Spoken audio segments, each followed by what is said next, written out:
کوئی مسلمان کسی سے ڈرتا ہے؟ ڈرتا ہے؟ کسی سے نہیں ڈرتا ہے۔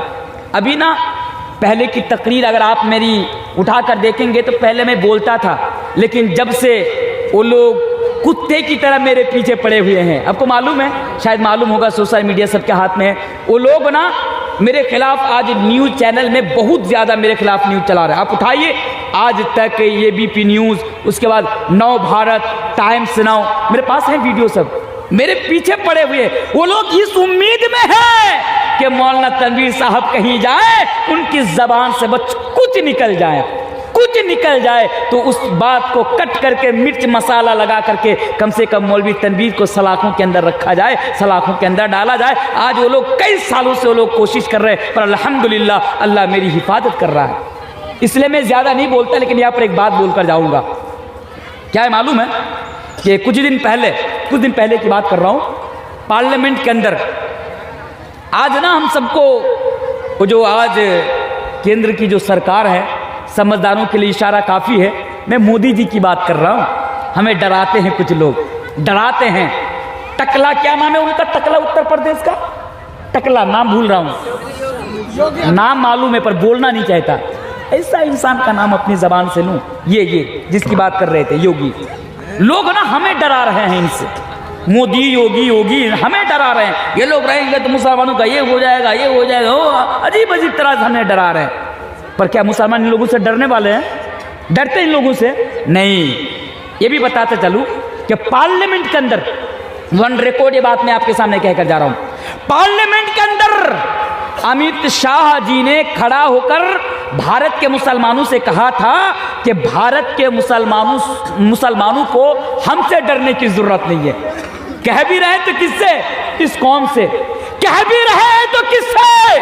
مسلمانوں سے کہہ رہے ہیں پارلیمنٹ کے اندر کھڑا ہو کر کہ بھارت کے مسلمانوں کو ہم سے ڈرنے کی ضرورت نہیں ہے، یعنی وہ میسج دے رہے ہیں کہ ہم سے نہ ڈرو۔ جب یہ مجھے پتا چلا، جب میں نے دیکھا، اس کے بعد والا دن ہی میں نے امت شاہ جی کو میں نے جواب دیا تھا۔ آج بھی دیگھل بینک کی سرزمین پر بیٹھ کر میں ان لوگوں کو جواب دیتا ہوں، اور خاص کر کے امت شاہ جی کو جواب دینا چاہتا ہوں کہ ان کے دل میں یہ غلط فہمی بیٹھ گئی، ان کے ذہن میں، کہ مسلمان ہم سے ڈرتے ہیں۔ کہ امت شاہ جی سنیے، ہم آپ سے تو کیا، آپ کے باپ سے بھی نہیں ڈرتے ہیں۔ ایک مسلمان اللہ والا جن کے دل میں اللہ اور اللہ کے رسول کے لیے محبت ہو، وہ دنیا کے کسی انسان سے نہیں ڈرتا، نہ ڈرا ہے، نہ ڈرتا ہے، اور قیامت کی صبح تک اگر یہ ایک مسلمان بھی دنیا کے اندر زندہ رہے گا تو وہ اللہ کے علاوہ کسی سے نہیں ڈرے گا۔ بولے انشاءاللہ، انشاءاللہ۔ تو کیا بول رہا تھا حضرت عبد الرحمن ابن عوف؟ کہتے ہیں اس نوجوان نے عمر کیا 13-14 سال، کہہ رہا ہے کہ چچا جان کیا آپ کو معلوم ہے کہ ابو جہل کون ہے؟ حضرت عبد الرحمن ابن عوف کہتے ہیں کہ میں دنگ رہ گیا، ایک 13-14 سال کا بچہ مجھے سوال کر رہا ہے کہ ابو جہل کون ہے؟ ابو جہل کون؟ مکے کے اندر بڑا پاورفل انسان، بڑا طاقتور انسان۔ ادھر والا بھی وہی سوال کر رہا ہے کہ چچا جان کیا آپ ابو جہل کو جانتے ہیں؟ عبد الرحمن ابن عوف نے دونوں بچوں سے کہا کہ ہاں جانتے ہیں، پر تم دونوں کا ابو جہل سے کیا کام؟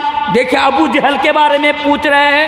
حضرت عبد الرحمن ابن عوف نے جب کہا، ان دونوں بچہ نے جواب دیا کہ چچا جان ہم نے سنا ہے کہ یہ ابو جہل ہمارے نبی کو گالی دیتے ہیں۔ چچا جان ہم نے سنا ہے کہ یہ ابو جہل ہمارے نبی کو برا بھلا کہتا ہے، چچا جان ہمارے نبی کو تکلیف دیتا ہے، بس آپ ہمیں بتا دیجئے کہ ابو جہل کون ہے؟ حضرت عبد الرحمن ابن عوف کہتے ہیں کہ میں ادھر ادھر دیکھ ہی رہا تھا کہ ابو جہل کے اوپر میری نظر پڑ گئی۔ عبد الرحمن ابن عوف خود کہتے ہیں کہ جب ابو جہل کے اوپر میری نظر پڑی تو میں نے ان دونوں بچہ کو ابو جہل کا نام یعنی نہیں بتایا کہ یہ ابو جہل ہے، بلکہ عبد الرحمن ابن عوف کہتے ہیں بس میں نے صرف انگلی کا اشارہ کیا کہ یہ ابو جہل ہے، میں نے نام بھی نہ لیا۔ میں نے دکھایا بھی نہیں, بس میں نے صرف اشارہ کیا کہ یہ ابو جہل ہے. بس اشارہ کرنا تھا کہ یہ دونوں بچے شیر کی طرح ابو جہل پر لپک جاتے ہیں اور ابو جہل کا قصہ 1 منٹ میں ختم کر دیتا ہے. وہ ابو جہل جو خود کو بڑا پاورفل انسان کہتا تھا, 13-14 سال کا بچہ ابو جہل کا قصہ ختم کرتا ہے. کیوں؟ اس لیے کہ ان کے دل میں نبی کے لیے محبت تھی اور ابو جہل نبی کی شان میں گستاخی کرتا تھا. آج یہ محبت ہمارے دل میں ہے, پیدا کرنے کی ضرورت ہے. نوجوانوں سنو, اپنے دل میں رسول کے لیے محبت پیدا کرو.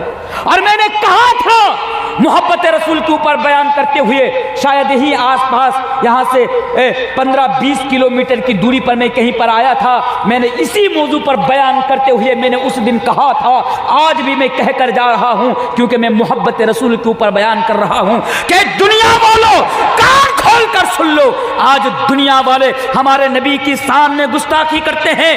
آج نبی کی شان میں طرح طرح کے نازیبا الفاظ کا استعمال کرتے ہیں. دنیا والوں کان کھول کر سن لو, ہم نبی کے چاہنے والے مسلمان ہیں, نبی سے محبت کرنے والے مسلمان ہیں. سب سے کہہ رہا ہوں, ہمیں گالی دو ہم برداشت کر لیں گے, مولوی تنویر کو گالی دو برداشت کر لیں گے, ہماری ماں بہن کو گالی دو, تم تو گالیاں دے رہے ہو اب تک ہم برداشت کر کے آ رہے ہیں, اور گالی دو ہم برداشت کر لیں گے, لیکن خبردار میرے رسول کی شان میں گستاخی کرنے کی ہمت مت کرنا. اگر میرے رسول کی شان میں گستاخی کرنے کی جرأت کرو گے, ہم اپنے اوپر ظلم کو برداشت کر سکتے ہیں پر رسول کی شان میں گستاخی برداشت نہیں کر سکتے. بولی انشاءاللہ. اور جب دنیا کے اندر نبی کی شان میں گستاخی کی جائے گی, تب تک ہم لوگ آگے آئیں گے اور اس کا مقابلہ کریں گے, اس کا دفاع کریں گے, اس کو جواب دیں گے. بولی انشاءاللہ. یہ محبت رسول ہے میرے بھائیوں.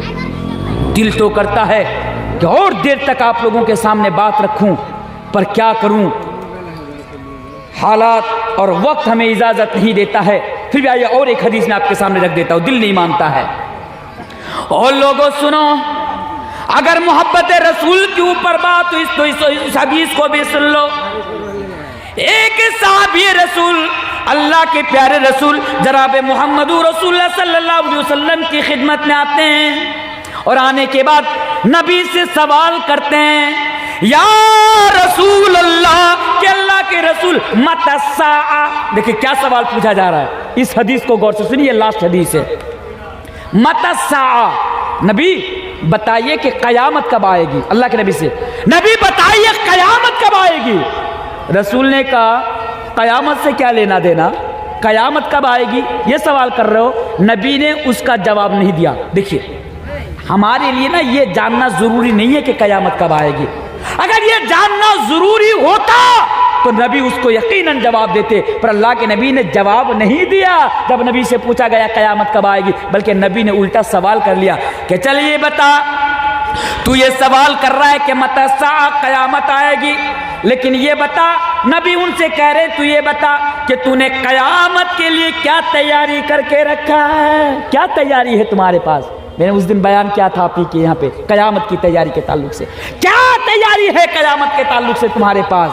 اس نے کیا جواب دیا, اس نے کہا اللہ کے نبی میرے پاس تو قیامت کے لیے بہت زیادہ تیاریاں نہیں ہیں, میرے پاس تو بہت زیادہ نمازیں نہیں ہیں. اب اس سے یہ مسئلہ نہ نکالا جائے کہ صحابہ نماز نہیں پڑھتے تھے, نعوذ باللہ من ذالک. صحابہ نماز پڑھتے تھے, یہاں فرض نماز کی بات نہیں ہو رہی ہے, یہاں پر نفل نماز کی بات ہو رہی ہے. فرض نماز کے علاوہ جو اور نمازیں ہیں ان کی بات ہو رہی ہے. اللہ کے نبی میرے پاس تو بہت زیادہ نمازیں نہیں ہیں, روزہ نہیں ہیں. اے اللہ کے نبی میرے پاس تو بہت زیادہ نیکیاں نہیں ہیں, لیکن میں آپ سے محبت کرتا ہوں. اس نے کیا کہا کہ میں آپ سے محبت کرتا ہوں. جب اس نے کہا تو اللہ کے نبی نے کیا جواب دیا, اس کے ذریعے سے تمام کی تمام امت مسلمہ کو یہ جواب دیا, اور لوگوں سنو, اس کے سوال کے جواب میں اللہ کے نبی نے یہ کہا کہ وہ لوگوں تم دنیا میں جس سے محبت کرو گے, کل قیامت کے دن تم اسی کے ساتھ رہو گے. دنیا میں جس سے محبت کرو گے کل قیامت کے دن تم اسی کے ساتھ رہو گے۔ اب فیصلہ آپ کو کرنا ہوگا۔ نوجوان مجھے سن رہے ہیں نا؟ نوجوانوں یہ فیصلہ آپ کو کرنا ہوگا کہ کل قیامت کے دن آپ کس کے ساتھ رہنا چاہتے۔ آج ہم کس سے محبت کرتے معلوم ہے؟ آج ہمارے نوجوان ان لوگوں سے محبت کرتے ہیں جو گٹکا کا پرچار کرتے ہیں۔ آج ہمارے نوجوان ان لوگوں سے محبت کرتے ہیں جو بیڑی سگریٹ کا پرچار کرتے ہیں۔ آج ہمارے نوجوان ان کرکٹروں سے محبت کرتے ہیں جو آج ہمارے بچوں کو سٹہ بازی کرنے کے لیے اکساتا ہے۔ اللہ معاف کرے ایسے نوجوانوں کو۔ نوجوانوں سنو، اگر دنیا میں تم گٹکا خوروں سے، سٹہ بازی کرنے والوں سے اور لوگوں کو اکسانے والوں سے اگر تم محبت کرو گے تو کل قیامت کے دن تم انہی لوگوں کے ساتھ رہو گے۔ اس لیے بہتر ہے کہ تم رسول سے محبت کرو تو کل قیامت کے دن تم رسول کے ساتھ رہو گے۔ میرے بھائیوں، میرا 1.5 گھنٹہ تک میں نے آپ لوگوں کے سامنے محبت رسول کے تعلق سے باتیں رکھی۔ میں اپنے موضوع کو آدھا ادھورا اور انکمپلیٹ رکھ کر کے میں آپ کے یہاں سے آج رخصت ہو رہا ہوں۔ کیا کریں، ہم لوگوں کے ساتھ مجبوری ہے کہ جہاں بھی جاتا ہوں رات کے 12 بجے کے بعد جب لوگوں کو نیند آ جاتی ہے، لوگوں کے لیے جانے کا ٹائم ہو جاتا ہے، کیونکہ آج کل نا پہلے سسٹم تھا، ہمارے بہار کی بات کر رہا ہوں، کہ آدمی فجر تک بیٹھ کر جلسہ سنتے تھے کہ نہیں سنتے تھے؟ فجر تک۔ لیکن اب وہ سسٹم نہیں ہے، معلوم ہے؟ پہلے لوگ تو آ جاتے تھے لیکن جانے کے لیے لوگوں کے پاس کوئی سویدھائیں نہیں ہوتی تھی، راستہ نہیں ہوتا تھا، لوگ اتنا کام کاج میں بزی نہیں رہتے تھے۔ آج ہر آدمی کسی نہ کسی کام سے جڑا ہوا ہے۔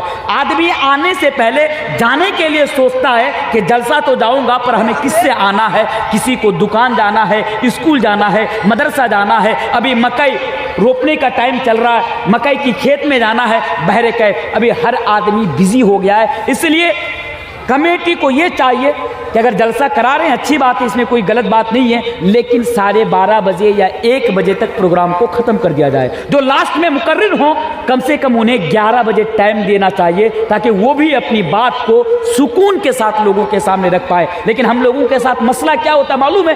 ہم لوگوں کے ساتھ یہی مسئلہ ہوتا ہے کہ رات کے 12 بجے 12:30 بجے کے بعد ہم لوگوں کو ٹائم دیا جاتا ہے اور آتے آتے لوگوں کا ذہن ایسے ہی منتشر ہو جاتا ہے، لوگ جانا شروع کر دیتے ہیں اور ایسے مجمع میں پھر بولنے میں مزہ نہیں آتا اور موضوع کو آدھا ادھورا اور انکمپلیٹ رکھنا پڑتا ہے۔ آپ کو معلوم ہے جب ہم لوگ کسی پروگرام میں جاتے ہیں تو پروگرام میں جانے سے پہلے ہم لوگ پہلے ہی اس کی تیاری کر لیتے ہیں کہ ہم لوگوں کو اتنا گھنٹہ بولنا ہے، اتنی بات رکھنی ہے، اتنے سارے پوائنٹ کے اوپر بات رکھنی ہے۔ لیکن جب اسٹیج پر آتا ہوں تو لوگوں کے حالات کو دیکھ کر اور سچویشن کو دیکھ کر ہم لوگوں کو موضوع بھی بدلنا پڑتا ہے۔ میں آج سوچ کر آیا تھا کسی اور موضوع کے اوپر گفتگو کروں گا، لیکن یہاں پہ آ کر موڈ چینج ہو گیا اور محبت رسول کے اوپر بیان کر دیا۔ جو سوچ کر آیا تھا کہ اتنے پوائنٹس کے اوپر آج میں بات رکھوں گا، ان پوائنٹس کے اوپر آج میں نے آپ لوگوں کے سامنے بات نہیں رکھ پایا۔ یہی پریشانی آج ہم لوگوں کے ساتھ ہو رہی ہے۔ تو بہرکیف کچھ بھی ہو، لیکن مجھے بڑی خوشی ہوئی الحمدللہ کہ اتنی ٹھنڈ ہونے کے باوجود بھی اور اتنی رات ہونے کے باوجود بھی آپ اب تک یہاں پر بیٹھے ہیں اور قرآن و حدیث کی باتیں سن رہے ہیں۔ میں آخر میں آپ لوگوں کے حق میں بس اتنی سی دعا کروں گا کہ اللہ تو ہمارے آنے کو، ہمارے بیٹھنے کو اور اتنی ٹھنڈ میں ہمیں سکڑتے ہوئے بیٹھ کر قرآن و حدیث کی باتیں سننے کو یہ اللہ تو قبول عطا فرما۔ الہ العالمین، شام سے لے کر اب تک جتنی بھی باتیں ہمارے سامنے رکھی گئی یہ اللہ تو ان تمام باتوں پر ہم سب کو عمل کرنے کی توفیق عطا فرما۔ الہ العالمین، خصوصاً جو ہمارے سامنے محبت رسول اور تیرے رسول کی محبت کے تعلق سے جو باتیں رکھی گئی یا اللہ تو ہمارے دل میں تیرے اور تیرے رسول کی محبت کو پیدا کرنے کی توفیق عطا فرما۔ الہ العالمین، تو ہمیں محبت رسول کی اس کسوٹی پر کھڑا اترنے کی توفیق عطا فرما جس کسوٹی پر تیرے اور تیرے رسول کے صحابہ نے اتر کر اپنی زندگی گزارے۔ الہ العالمین، تو ہمیں اس راستے پر چلا جو راستہ ہمیں اس دنیا میں بھی کامیابی دے اور جو راستہ ہمیں آخرت میں بھی ہماری کامیابی کا سبب بنے۔